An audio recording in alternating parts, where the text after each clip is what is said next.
नमस्ते बच्चों। कक्षा 10 विषय गणित और प्रश्नावली अपनी चल रही है सर्कल। सर्किल में अपने 12.1 व 2 के जो क्वेश्चन है वो हल कर चुके हैं और 12.3 के क्वेश्चन हल करने हैं। और उसको हल करने से पहले उस जो प्रश्नावली में आपकी जो काम की थ्योरम है और जो पेपर में भी आ सकती है, अपने पहले वो थ्योरम को समझते हैं, फिर अपने इन क्वेश्चनों को हल करेंगे। तो देखो थ्योरम क्या है, 12.8 थ्योरम है। अपने जब भी क्वेश्चन हल करेंगे उसमें अपने पूरी थ्योरम नहीं लिखेंगे। मैं उसमें आपको यही बताऊंगी कि अपने थ्योरम 12.2 से ये क्वेश्चन हल कर रहे हैं, लेकिन पेपर में यदि क्वेश्चन आता है तो आपको क्या करना है, ये पूरी स्टेटमेंट उसमें लिखनी होती है कि एक चाप के द्वारा जो केंद्र पर अंतित कोण है वो वृत्त के शेष भाग के किसी भी बिंदु पर अंतित कोण का क्या होता है, दुगुना होता है। तो देखो अपने इसको कैसे हल करेंगे। सबसे पहले अपने इसकी जो डायग्राम है वो बनाएंगे।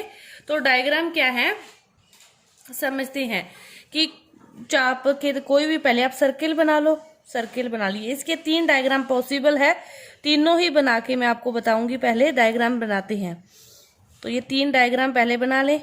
इसके बाद क्या है कि चाप, किसी भी चाप के द्वारा कोई भी चाप लेना है। अपने पहले ही चाप जो ले लिया ए बी, यहाँ पे ले लिया सेंटर से नीचे, कि यहाँ पे कोई सेंटर है सर्कल का, उसके नीचे कोई 2 बिंदु ले लिए अपने ए बी।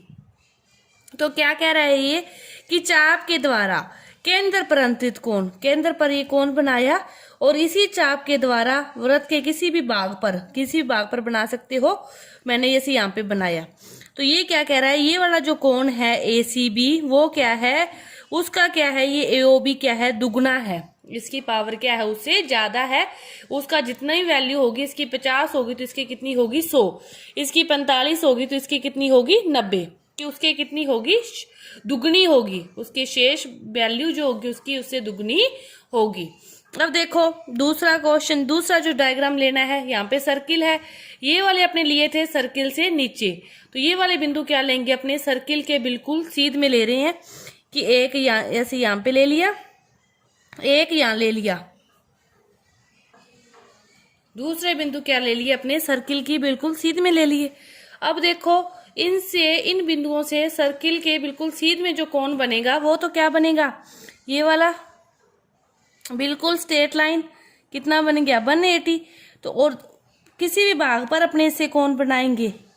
अपने एक समकोण त्रिभुज अर्धवर्त में बना कोण समकोण होता है, ये पर में पढ़ते हैं ना कि ये कोण 180 है तो ये कितना होता है 90 होता है। वो क्यों होता है, इसी थ्योरम के द्वारा ही अपने उसको अलग से एक बना दिया है कि अर्धवर्त में बना कोण कितना होता है, समकोण होता है।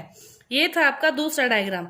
ये लिए थे अपने बिंदु केंद्र से नीचे, ये वाले बिंदु लिए थे केंद्र के बिल्कुल बराबर। अब जो बिंदु लेंगे वो कहाँ लेंगे, केंद्र के अपने ऊपर ले लेते हैं। केंद्र के ऊपर कहीं भी ले लो और उनके द्वारा सर्किल के केंद्र पर बना जो कोण है और उसके किसी भी भाग पर बने कोण का क्या होता है, दुगुना होता है। तो ये तो थे पहले अपने डायग्राम। अब अपने इसको हल करते हैं और समझते हैं। इसको हल करने के लिए पहले अपने को कुछ उत्पत्ति करनी पड़ेगी, और वो उत्पत्ति क्या करते हैं कि सी से अपने ओ, ये केंद्र है ओ, इसके नीचे की तरफ अपने थोड़ा सा रेखाखंड खींचे, यहाँ पे कोई बिंदु पी लेकर। ये रेखाखंड अपने लिए जरूरी है। तो अब अपने क्या करते हैं, एक को समझ लेते हैं। सभी में ऐसे ही करेंगे, इससे भी ऐसे खींचेंगे, इससे भी ऐसे ही खींचेंगे। तो ये सभी में ऐसे करेंगे। तो मैं एक को लेकर आपको समझा देती हूँ, सभी पर वही नियम लागू होगा। तो देखो अपने हल करते हैं। अब अपने त्रिभुज ले लिया, जैसे ए ओ सी, ये वाला त्रिभुज ले लिया। अब इस त्रिभुज में देखो ओ ए भी क्या है, इसकी त्रिज्या है, और ओ सी भी क्या है, इसकी त्रिज्या है। तो एक त्रिभुज में जब उसकी 2 भुजाएं समान होती है तो वह त्रिभुज क्या कहलाता है, समद्विबाहु त्रिभुज। वह त्रिभुज क्या कहलाता है, समद्विबाहु त्रिभुज।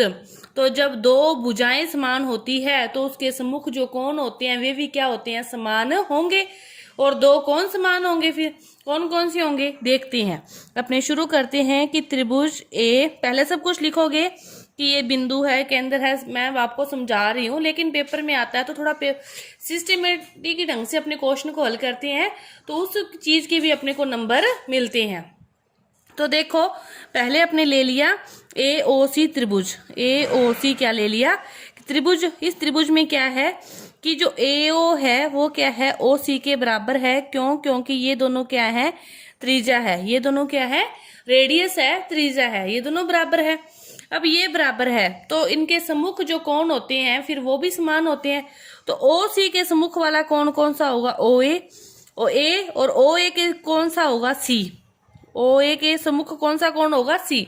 अब इसको क्या लिखेंगे कि कोण ओ ए सी इक्वल है कोण ओ सी ए। ओ ए सी इक्वल है, ए सी ओ लिख दो चाहे ओ सी ओ, कुछ भी लिख दो, ये इसके क्या है, इक्वल है, क्योंकि ये समद्विबाहु त्रिभुज है और दो भुजाएं बराबर है तो दो कोण भी बराबर होते हैं और जो भुजाएं बराबर होती है उनके सम्मुख कोण बराबर होते हैं, तो उनके सम्मुख कोण क्या है, बराबर है। अब ये हो गया। अब अपने क्या करें, इसमें बहिष्कोण देखो, एक ये बहिष्कोण ले लिया, एओपी क्या है इसका, इसके बिल्कुल सामने रेखा खींचिए ना, तो ये एओपी इसका बहिष्कोण है। अब बहिष्कोण के लिए समझो कि कोई त्रिभुज है, जैसे आपके पास ये त्रिभुज है, इसमें कोई भी बहिष्कोण है, जैसे ये वाला लेना है, इसका जो योग होता है ना, इसके साथ वाले कोण को छोड़ के बाकी दोनों कोणों का क्या होता है, योग होता है। इसके साथ वाले को नहीं लेते, बाकी दोनों कोणों का क्या होता है, योग होता है। तो वही सेम प्रॉपर्टी अपने यहाँ पे लगानी है कि एओपी का जो योग होगा, ये वाला कोण नहीं होगा, इन दोनों के योग के क्या होगा, बराबर होगा, कि कोण एओपी बराबर होगा कोण एसीओ प्लस कोण ओएसी, कि ओएसी और एसीओ कैसे भी लिख दो, इन दोनों के योग के बराबर होगा। और ये दोनों क्या है, आपस में बराबर हैं, तो एक ही चीज को चाहे दो बार लिख सकते हो। तो अपने क्या लिख दिया, कोण ओएसी प्लस कोण ओएसी, कि ये इसके क्या है, बराबर ही है, समीकरण 1 से, इक्वेशन 1 से बराबर है।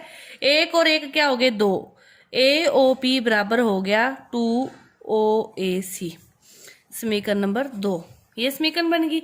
ये अपने इस ट्राइंगल की बात की थी, सेम ही अपने इस ट्राइंगल को ले, इधर वाले को बीओसी को, कि सिमिलरिटी से क्या होगा, जो ये लिया था अपने एओपी, अब लिए बीओपी, कि कोण बीओपी बराबर होगा 2 कोण, ये हो गया किसको लिया अपने ओएसी के, ओएसी, एसीओ को लो, अपने को ये वाला चाहिए ना, तो यहाँ पे एसीओ को ले,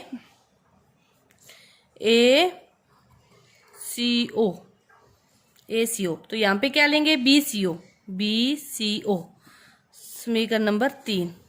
इक्वेशन क्या करें, 2 व 3 का अपने ऐड कर दें, ऐड कर दिया तो लेफ्ट साइड लेफ्ट में, राइट साइड राइट में ऐड होगी, तो AOP plus angle BOP equal होगा 2 कोण एसीओ प्लस 2 कोण बीसीओ।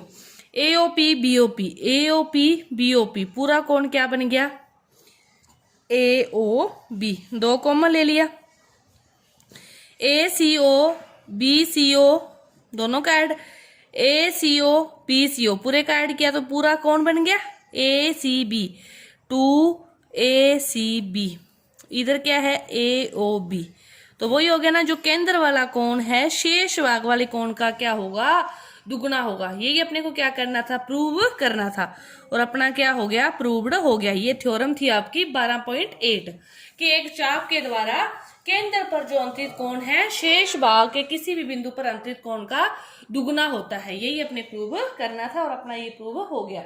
तो इसके बाद जो क्वेश्चन है वो अपने अगली वीडियो में करेंगे। ये वाली थ्योरम लगभग आपके हर क्वेश्चन में काम आएगी। धन्यवाद।